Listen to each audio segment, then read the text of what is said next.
My name is Uba.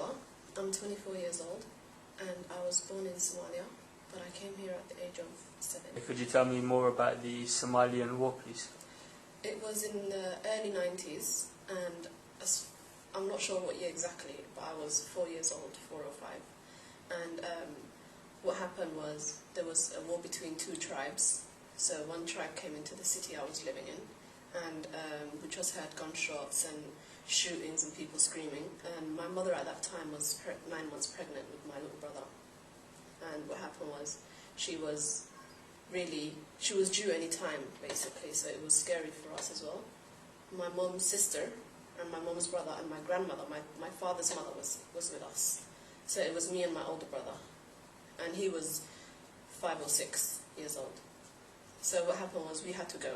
My mom said, get them out of here. She said to my uncle, get them out of here. Out of the city? Yeah, out of the city. To where?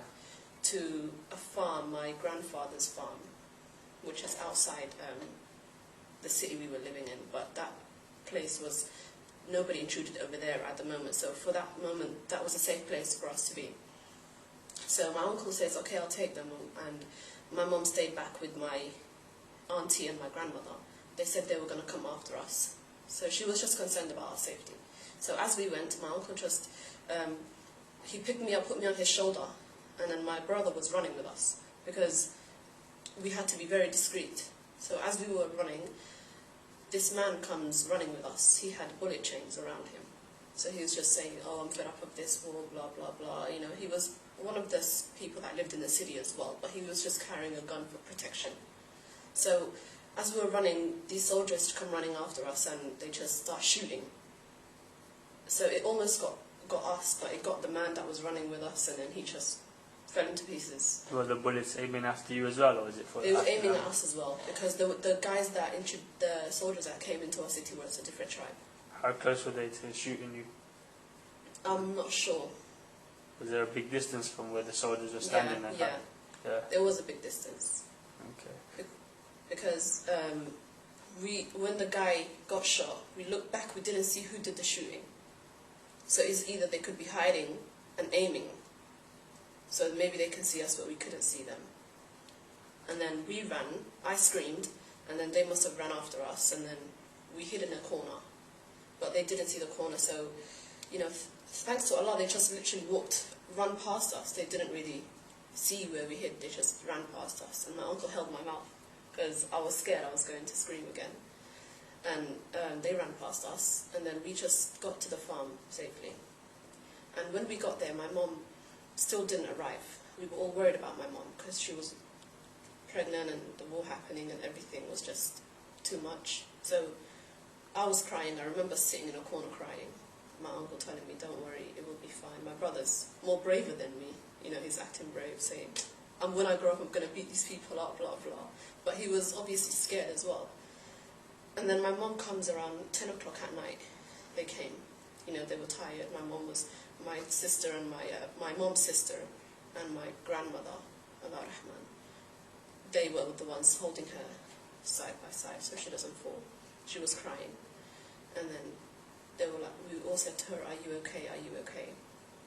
And she said, I'm okay, but, you know, we almost died. She told us her story as well, that as they were walking, because they took another route to get to us, we all couldn't take the same route. It would have been too obvious.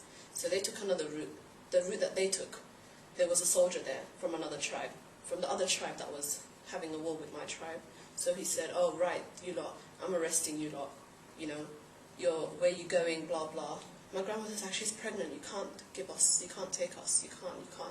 He's like, no, I have to, otherwise I'm going to get into trouble, no.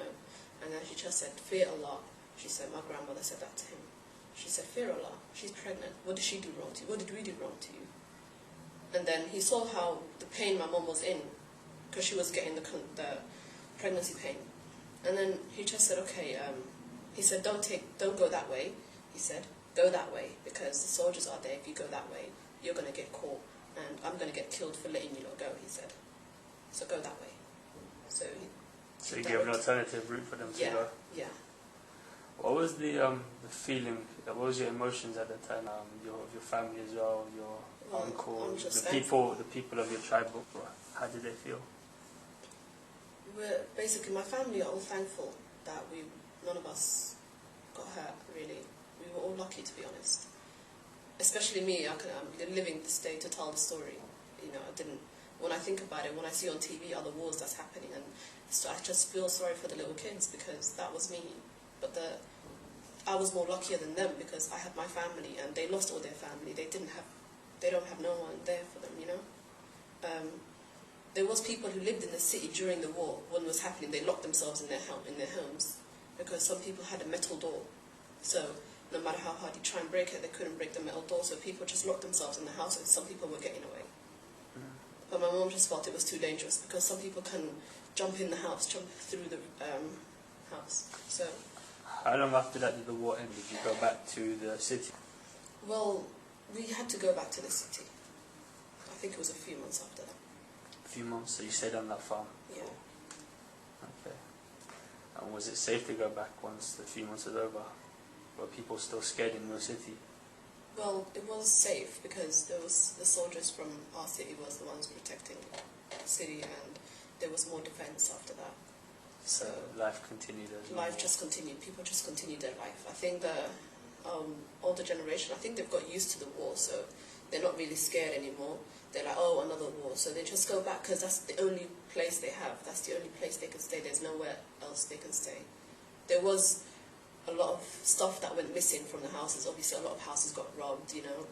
Some people got hurt. Some people did get killed. But everyone just had to live and continue their life.